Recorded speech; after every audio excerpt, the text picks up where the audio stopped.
안녕하세요. 반갑습니다. 예, 구독, 좋아요 꼭 눌러주시기 부탁드리겠습니다. 감사합니다. 예, 2022년 3월 29일 오후 6시 08분 지나고 있습니다. 예, 시황, 오늘 마감 시황 간단히 알아보도록 할게요. 예, 오늘은 0.42% 상승을 했네요. 예, 그렇지만 봉은 그 음봉으로 마감을 했습니다. 예, 5분봉 살펴보죠. 예, 아침에 그 갭상승으로 출발을 해서 예, 하락했다가 잠시 반등했다 다시 하락하는 형태, 그리고 횡보하는 형태요. 예, 마지막에 뭐 살짝 반등은 해줬지만 전체적으로는 예, 장이 횡보 내지는 살짝 흐른 그러한 모습을 보여줬죠. 그러니까 장이 뭐 0.42% 상승은 했지만 강한 장은 아닙니다. 그 다음에 그 투자자별 매매 종합을 보면은 예, 외국인들이 거래소에서 2,800억 매도를 했고요. 예, 코스닥에서는 매수를 해줬지만 그 선물에서 1,600억 매도, 파생에서 전부 다 하방을 바라보고 있죠. 예, 이 파생에서 개인하고 보면은 개인은 선물을 예, 거의 2천억 가까이 매수를 했고 외국인들은 예, 매도를 했습니다. 그 다음에 콜옵션, 풋옵션에서 개인들은 양쪽 다 상방을 보고 있고 외국인들은 양쪽 다 하방을 보는 그러한 모습이거든요. 그럼 파생에 있어 가지고는 개인과 외국인이 완전히 지금 서로 반대 방향을 보고 있는 모습입니다. 그러면은 예, 외국인은 큰 힘이고 개인들은 비교적 그 이 파생을 하는 개인들은 나름대로 그 만만치 않은 개인들입니다만은 그래도 이 좀 분산된 세력이거든요. 뭉쳐져 있는 세력이 아니고. 그러면은 그 이기는 확률이, 외국인이 이기는 확률이 훨씬 높죠. 이런 경우 외국인들은 개인의 돈을 뺏어와야 되기 때문에 이제 내일 요 돈을 뺏어오기 위해 가지고 나름대로 그 단타도 뭐 전혀 안 하진 않거든요. 외국인들이. 그럼 좀 뺏어오려고 내일 장을 하방으로 밀 가능성도 있겠다. 이렇게 말씀드리겠습니다. 자, 달러를 보면은 달러는 안정세로 흐르고 있어요. 요 1220원 선, 요 선에서 좀 안정세로 어제 좀 상승을 했다가 오늘 다시 하락을 했는데 달러가 오늘 하락해 줬다고 해서 그러면은 장이 좀 주식장이 상승으로 가겠느냐? 그럼 그렇지가 않죠. 이 환율 자체가 거의 1200원 아래 정도 한두 달 이전의 수준으로 내려와 줘야 그게 어떤 그 주식의 그 상승의 힘을 받아줄 텐데 그 정도는 아니고 지금 1200원 넘어간 상태에서 1300원을 갈까 하다가 그러지 않고 이제 안정을 취해 줬다는 얘기죠. 이 얘기는 뭐 더 이상 하락, 그 주식 주가 자체가 더 이상 하락은 좀 안 할 것 같다, 이러한 얘기지 이 상승으로 갈 것이다 이렇게 말씀드릴 수는 없는 것입니다. 그러니까 지금 확률적으로 상승할 가능성은 적다. 환율 부분도 그렇고 이 파생 상품 쪽에서의 그 매매 형태도, 그 다음에 거래소에서의 형태, 이런 걸 종합적으로 볼 때는 그렇다고 아주 하방이 강하게 하방 힘이 작용하는 것은 아닙니다. 그렇지만 미세하게 지난번 말씀드렸듯이 2650에서 2800 요 사이에서 이제 움직이는 형태. 그렇지만 지금 2800 가까이 2741 오늘 지수가요. 그러니까 2800 가까이 오기 시작하니까 서서히 이제 하방 압력이 좀 생기는 것이죠. 여기에 연두색 61, 2평선인데 연두색 61, 2평선에 저항을 받고 또 잠시 뭐 요 정도 21, 2평선만큼 내려올 가능성도 있다.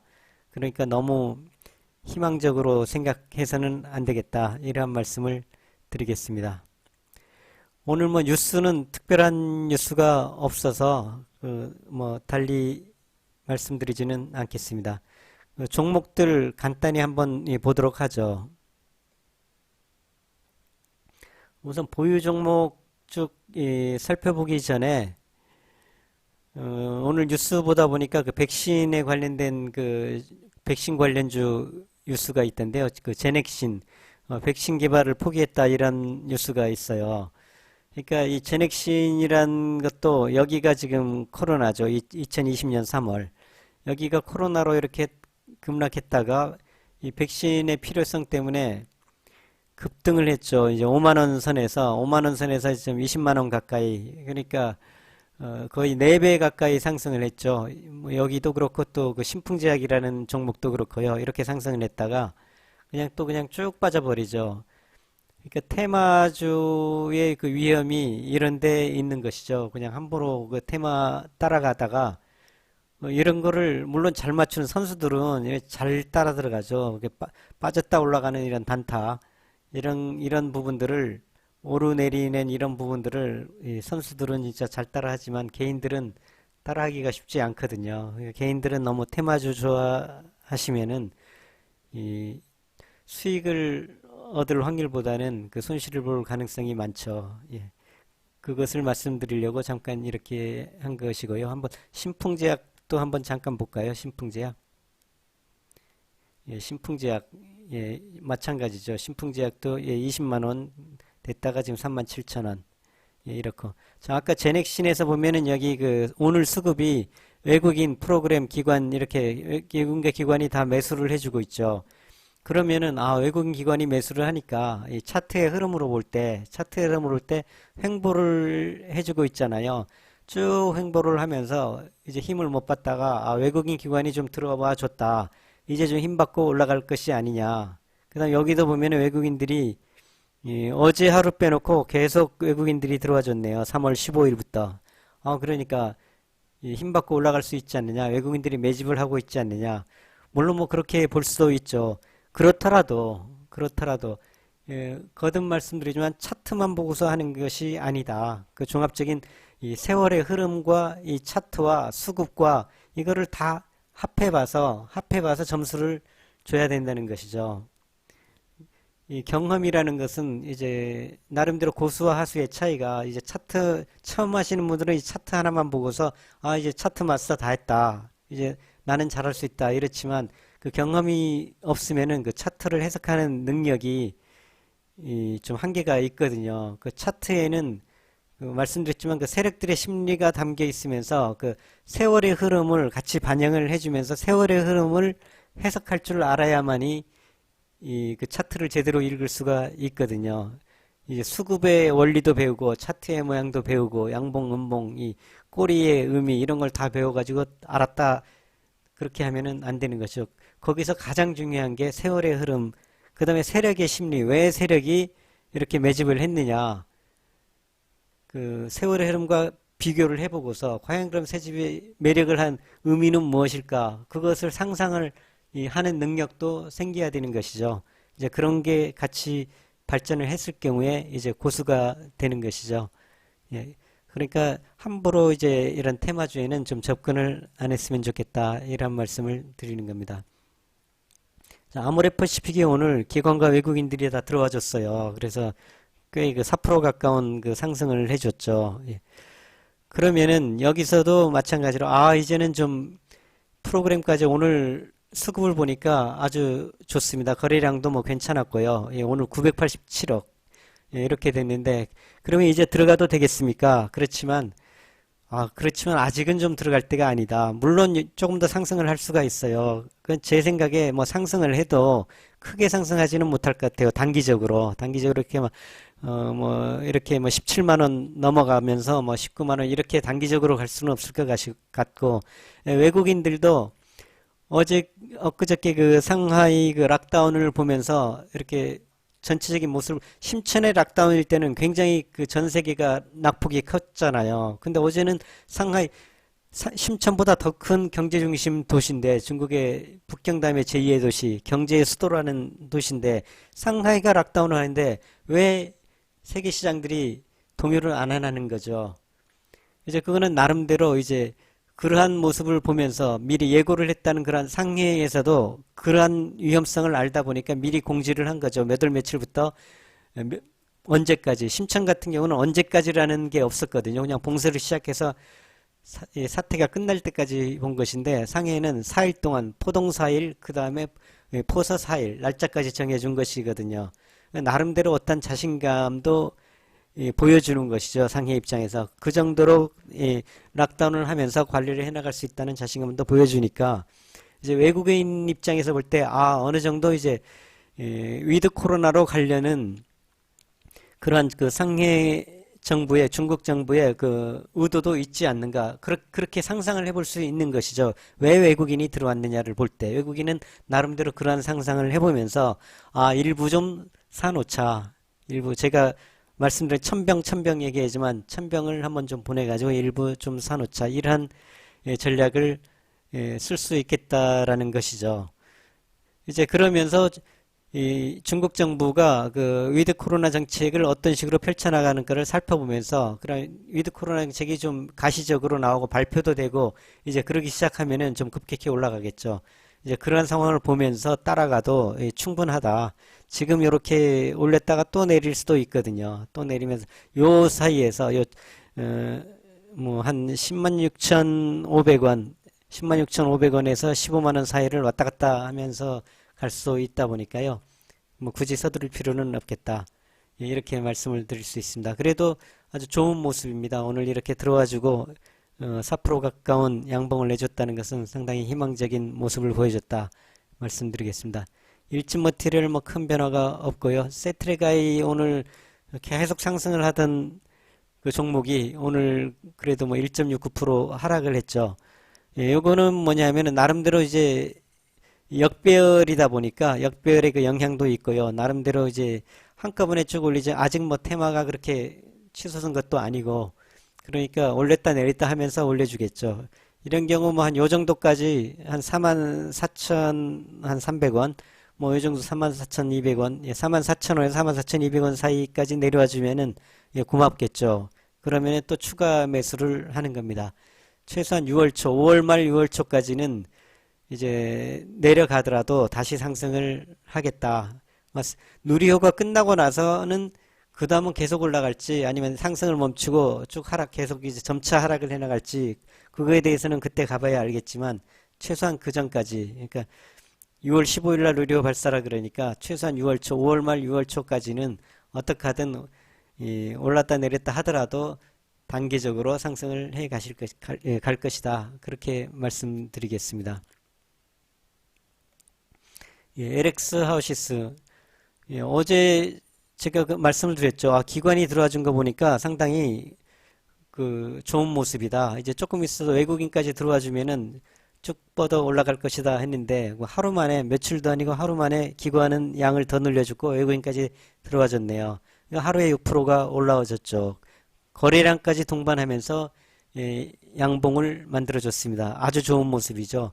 이제 계속해서 또 올라가 줄 수가 있죠. 계속해서 상승을 이런 모습은 또 한 번 더 상승을 해줄 수 있는 여기서 또 한 5%는 큰 부담 없이 상승을 한 뭐 단기간에 뭐 그게 일주일이 될 수도 있고 2주일이 될 수도 있겠지만 아무튼 한 7만 원 선까지는 이 모습을 보니까 7만 원 선까지는 또 무난히 갈 수 있겠다 이렇게 말씀드릴 수 있습니다. 그 다음 더 올라갈지는 그때 가서 또 상황을 보면서 말씀을 드릴게요.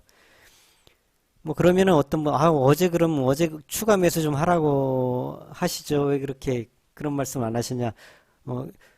추가 매수 해도 되죠. 그렇지만 혹시나 아마 뭐 고수들 그러한 판단을 하실 수 있는 고수들은 제 유튜브를 안 보실 게 아닌가 그런 생각이 들어가지고요. 제 유튜브 보시는 분들은 아주 초보자들 처음 주식을 뭐 오늘 내일 어제 오늘 시작하시는 분들은 또 너무 어렵다고 하더라고요. 너무 어렵고 지루하다 이렇게 말씀도 하시는데 한 1, 2년 되신 분들 어느 정도 이제 양봉 음봉도 아시고 어느 정도 뭐 흐름도 아시고 이런 분들은 굉장히 도움이 된다고 하시더라고요. 근데 그런 분들은 아직 그렇게 경력이 아주 뛰어나지 오래되지가 않다 보니까 어떤 대처 능력이 부족할 수도 있겠다 그런 생각이 들어서 함부로 여기서 또 추가 매수하라 그런 말씀을 좀 드리기가 부담스러운 것이죠. 제 입장에서는요. 그래서 그런 것이고 용기가 있으시면 들어가도 되죠. 근데 어떻게 보면은 좀 어느 정도 용기는 필요해요. 용기라는 게 이제 몰빵을 하라는 게 아니고 단계적으로 그래서 제가 분할 333 원칙으로 하라는 거거든요. 그러니까 어제 예를 들어 카카오 게임즈 같은 경우를 보면은 어제 못 들어가신 분들도 계시죠. 제가 그저께 저로이 찬스다 이렇게 했는데 못 들어가신 분들 계신데 그럼 지금 어떡하느냐. 오늘 거의 5% 올라갔는데 들어가기가 부담스럽죠. 저 역시도 또 들어가시라 말씀드리기가 왜냐하면 그분의 실력을 모르다 보니까 말씀을 못 드리죠. 그분이 어느 정도 오래 하시고 나름대로 여유를 갖고 융통성 있게 대처를 하시는 분 같으면 지금이라도 들어가라 말씀을 드리겠습니다. 그렇죠. 그걸 모르기 때문에 함부로 말씀 못 드리는데 그럴 경우에는 여기에 예를 들어 뭐 500만 원을 들어가려고 했는데 한 템포 놓치는 사이에 한 4, 5% 올라갔다. 그러면은 200만 원만 들어가시는 거예요. 200만 원만 들어가서 그럼 10% 먹을 거 5%만 먹어도 행복한 거잖아요. 그 다음에 500만 원으로 10% 먹어서 50만 원 벌 거, 뭐 200만 원으로 10% 먹어서 20만 원만 벌어도 행복하잖아요. 그럼 5종목으로 10%를 버나 이렇게 여러 가지 그때그때 상황을 보면서 자꾸 쫓아 들어가지 않고 타이밍을 놓쳤을 때 그냥 자꾸 여러 종목으로 이렇게 나눠서 소량으로 들어가다 보니까 20종목이 됐다. 그럼 20종목으로 10%를 먹나? 뭐 괜찮죠. 어차피 5종목으로 예를 들어 5천만 원어치를 매매를 해가지고 10%나 20종목으로 5천만 원어치 매매를 해가지고 10%나 같은 10%이기 때문에 단지 좀 번거롭다 뿐이죠. 일이 번거롭다 뿐이지 그런 것에 너무 두려워할 필요는 없다. 예. 단지 그 타이밍을 놓쳤다 생각하시면은 그냥 천백용으로 원래 내가 들어가고 싶은 금액에 뭐 50% 내지는 30%그 정도만 들어가시고 나서 상황을 보면서 대처를 해도 좋겠다 이렇게 말씀드리겠습니다. 저도 유튜브를 처음 하는 거거든요.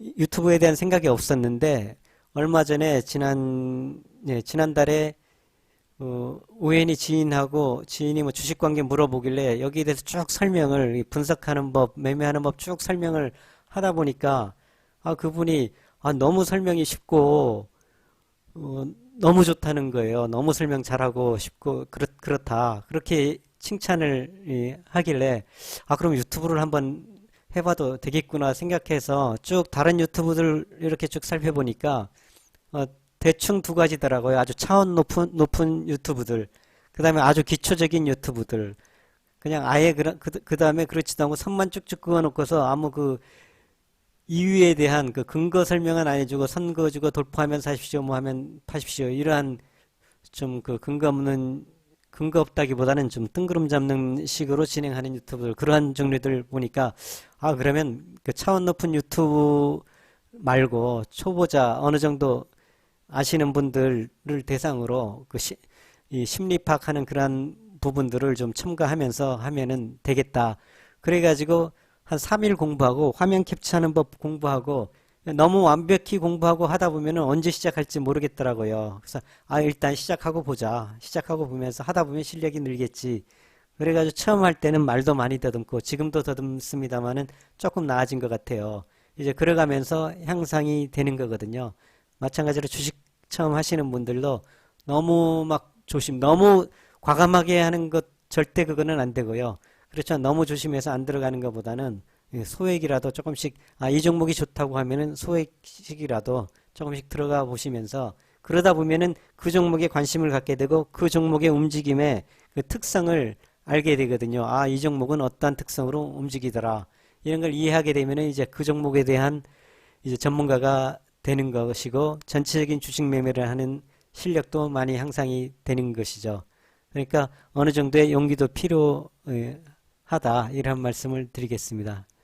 오늘 뭐 다른 부분들은 특별한 거 없고요. 아까 LG 에릭스하우스하고 현대제철만 잠깐 보죠. 현대제철이 좀 내려와 줬어요. 4일째 음봉인데 뭐 지금 정도에 제가 어제는 42,200원, 44,400원 뭐 요 사이 말씀드렸는데 그냥 뭐 내일 정도에 뭐 일부 조금 추가를 하셔도 되지 않을까.